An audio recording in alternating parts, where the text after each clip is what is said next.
শেখ হেলাল সাহেবের জামাতা আন্দালিব রহমান পার্থ দিনের ভিতর 5 বার জননেত্রী শেখ হাসিনাকে ফাঁসিতে ঝুলায়।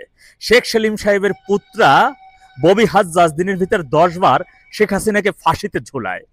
আর সেনাপ্রধান ওয়াকার এই আত্মীয় জামাতা তিনি তো চান যখন তখন চাইলে যদি পারেন যে একেবারে ব্রাশ ফায়ার করে নেত্রীকে মেরে ফেলতে, তাহলে আমার মনে হয় সেই ভূমিকায় তিনি কাজ করবেন।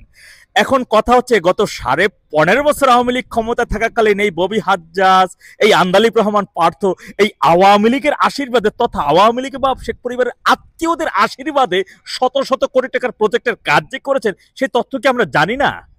এই বিষয়টা নিয়ে তৃণমূলের নেতারা কেন কথা বলেন না? এই বিষয়টা নিয়ে হাইকমান্ডের নেতারা কেন কথা বলেন না?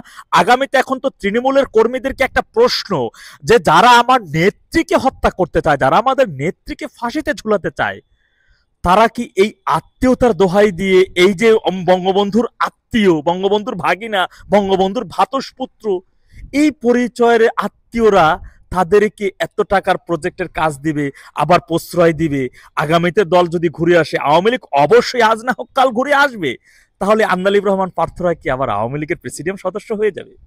এই ববি হাজ্জাজ সাহেবরা কি আওয়ামী লীগের থেকে আবার শত শত কোটি টাকার কাজ ভাগিয়ে নিবে? তাদেরকে বিচার হবে নাকি এই আত্মীয়দের বাড়িতে? কারণ শেখ সেলিমের বাড়ি থেকে কি তাদের পুত্রা ববি হাজ্জাজকে ধরে আনতে পারবে? শেখ হেলাল সাহেবের বাড়ি থেকে তার মেয়ের জামাই তাকে ধরে আনবে? কে আনবে? এত বড় সাহস আছে আওয়ামী লীগের? কার এত বড় সাহস? এখন কথা হচ্ছে তৃণমূলের ভিতরে একটা প্রশ্ন, নেত্রী আগে নাত্মীয় আগে আপনাদের কাছে? যারা আত্মীয় লীগ করেন তাদের উদ্দেশ্যে প্রশ্নটা আমার, নেত্রী আগে নাকি ওই সকল আত্মীয়রা আগে? মনে রাখবেন, আমি তো দেখেছি গত 15.5 বছরে এখন পর্যন্ত সারা দেশব্যাপী তারা এক এলাকার এমপি হয়ে পুরো বাংলাদেশে তাদের প্রভাব বিস্তার করত। তো এখন এই মুহূর্ত থেকেও তাদের কাছে বিপদগ্রস্ত কোনো কর্মীরা যদি কোনো সহায়তার জন্য যায়, কয়জন কর্মীকে তারা সহায়তা করছে? আমি তো যতটুকু আমার কাছে তথ্য আছে, তাদের কাছে সহায়তার জন্য গেলে তারা অন্য এলাকার আরেকজন এমপি সাহেবকে ফোন করে দেয়, আমি তাকে ফোন করতেছি, তুমি ওইখানে যাও, সহায়তা করি। এখন কথা ওটাও না, কথা হচ্ছে এখানে যে আত্মীয় লীগ কি ভাঙবে নাকি আত্মীয় লীগ কিভাবেই থাকবে?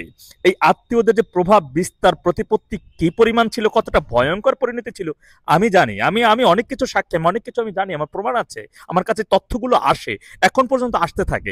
আত্মীয়দের বিষয়ে কোনো ব্যবস্থা হবে কিনা, নাকি আত্মীয় লীগ ছাড়া জীবনে থাকবে? বা আত্মীয় লীগ কি আওয়ামী লীগের আজকের এই পরিণতির জন্য যে আত্মীয়রা কি পরিমাণ দায়ী, এটি কে না জানে? কে না জানে যে আওয়ামী লীগের আজকের এই পরিণতির জন্য তারা কতটা দায়ী? যুবলীগের পরিণতির জন্য শেখ পরশ কতটা দায়ী? ঢাকা মহানগর দক্ষিণ আওয়ামী লীগকে ভঙ্গুর অবস্থায় করে যাওয়া, 3 আগস্টই পালিয়ে যাওয়া বা নেত্রীকে না বলে বিপদে পড়ে নেত্রীকে ফোন দেওয়া, তাপস সাহেব আওয়ামী লীগের পরিণতিটা কি করেছেন ঢাকা মহানগর দক্ষিণ, এটা মানুষ জানে না? জানি না আমরা নাকি? মানে কোন পরিণতি সাইদ খোকন সাহেব কোন রাগে ক্ষোভে তিনি বলতে বাধ্য হয়েছিলেন, তুমি নেতা হবা আমাকে কেন? নিক্সন চৌধুরী কিভাবে কাজী জাফরুল্লাহ, শাহজাহান খাকে অপমান অপদস্থ করছে সেগুলো কেউ জানে না? এখন কথা হচ্ছে তৃণমূলের একটা প্রশ্ন, দল তো ঘুরে আসবে। আজকে আমরা ধার দেনা করে ব্যবসা বাণিজ্য সবকিছু হারাইছি, দল তো ঘুরে আসবে। তাহলে কি আত্মীয়রা সে আগের স্থানেই থাকবে?